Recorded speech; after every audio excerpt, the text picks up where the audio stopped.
On connaît tous la marque Sigma et leur gamme Art avec une ouverture à f1.4 avec du gros bokeh.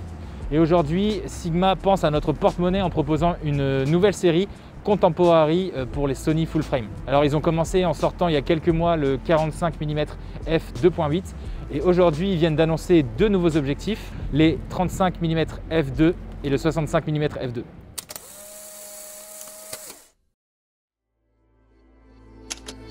Salut la team, j'espère que vous allez bien. Aujourd'hui, je vous propose un test des deux nouveaux objectifs Sigma en monture FE, les 35 mm f2 et le 65 mm f2. Sigma me les a envoyés il y a 2 semaines, j'ai pu en faire un test assez poussé et je trouve qu'ils se prêtent plutôt bien à la street photographie et c'est pour ça qu'on est dans cet environnement-là aujourd'hui.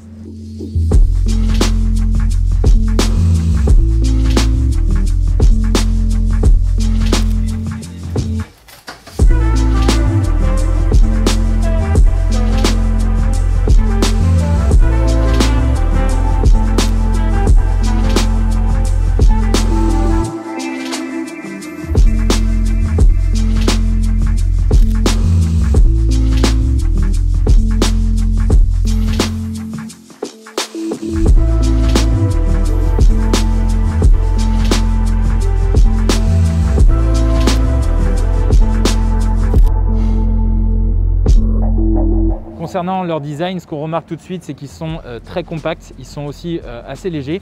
Et puis en fait le corps il est entièrement en métal, donc voilà, on a vraiment une impression de robustesse. Donc ça en termes de qualité ça ne change pas de la gamme Art. Mais voilà, on va gagner en compacité et en légèreté. Et du coup pour la street photographie on va gagner aussi en discrétion.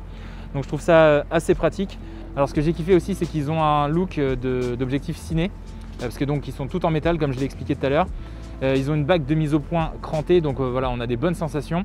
Et ce qui est cool aussi, c'est la bague d'ouverture directement sur l'objectif. Ça permet de revenir un petit peu à l'essence de la photo, ça devient un peu plus mécanique et c'est vachement plus agréable que de tourner tout simplement une molette sur le boîtier. En plus de ça, on retrouve le classique bouton focus qui permet de passer de l'autofocus à la mise au point manuelle. Donc voilà, ça permet encore une fois une expérience améliorée, une expérience confortable. Vu qu'on parle de l'autofocus, sur cet objectif-là, il est hyper efficace. Je pense qu'il est aussi efficace que sur des objectifs Sony. Et en plus de ça, on est sur une focale fixe et selon moi, la mise au point se fait encore plus rapidement sur une focale fixe que sur un zoom, tout simplement parce que la conception à l'intérieur de l'objectif est simplifiée. Du coup, il y a moins de mouvements de lentille et du coup, voilà, la mise au point se fait plus rapidement.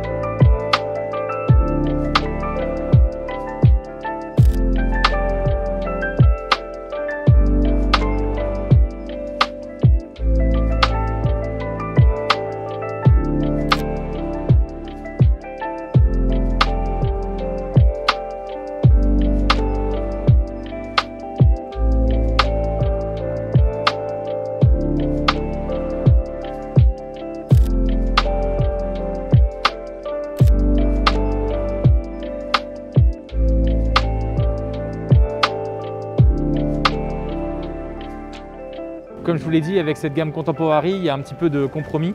La première, c'est tout simplement que ça sera une ouverture maximum à f2. Donc voilà, c'est un petit peu moins lumineux que du f1.4, mais comme vous avez pu le voir sur certaines des photos, on arrive quand même à avoir du bokeh en fait et c'est quand même assez satisfaisant. Surtout avec le 65 mm f2, finalement on est tellement zoomé qu'on va avoir du bokeh très facilement. Tout simplement, il fallait faire un choix et faire un objectif compact, ça ne permet pas de faire des grandes ouvertures. Mais bon voilà, f2, franchement c'est hyper intéressant, hyper satisfaisant et ça nous permet d'avoir une faible profondeur de champ. Encore une fois, je le répète, surtout à 65 mm. Concernant les focales, je vous ai dit, Sigma a sorti déjà le 45 mm f2.8. Là, on a deux nouvelles focales, donc du 35 et du 65. Franchement, pour le 35, c'est un peu l'objectif passe-partout. C'est parfait encore une fois pour la street photographie. C'est vraiment pas mal aussi pour le portrait.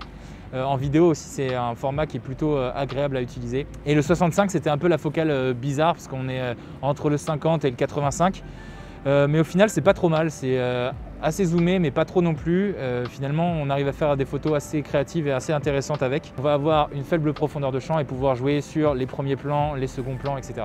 Donc comme j'ai dit, pour les points positifs, ils sont discrets, ils sont compacts, ils sont légers. Ils ont une bonne qualité à la fois de fabrication et d'image. Le petit inconvénient selon moi, c'est que voilà, j'ai des grandes mains et du coup quand je le tiens dans la main, il est un petit peu petit. Donc ça ne permet pas la meilleure prise en main possible. C'est le prix à payer avec des grandes mains et des objectifs compacts.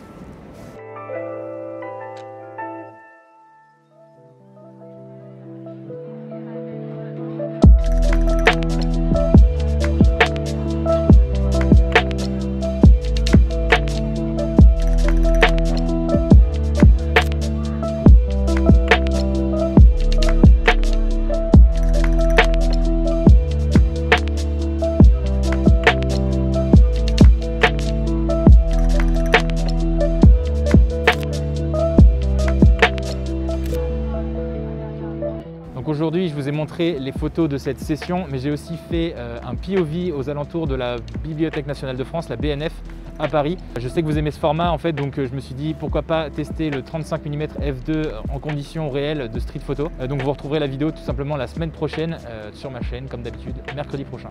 Voilà, j'espère que cette vidéo vous a plu. Merci encore à Sigma de m'avoir envoyé ces deux objectifs. N'hésitez pas à me poser vos questions en commentaire. Comme d'habitude, si ça vous a plu, pensez au petit pouce bleu et si ce n'est pas encore fait, pensez à vous abonner et à activer la petite cloche, comme ça vous serez prévenu quand je posterai de nouvelles vidéos. On se dit à la semaine prochaine pour un POV. Allez, ciao!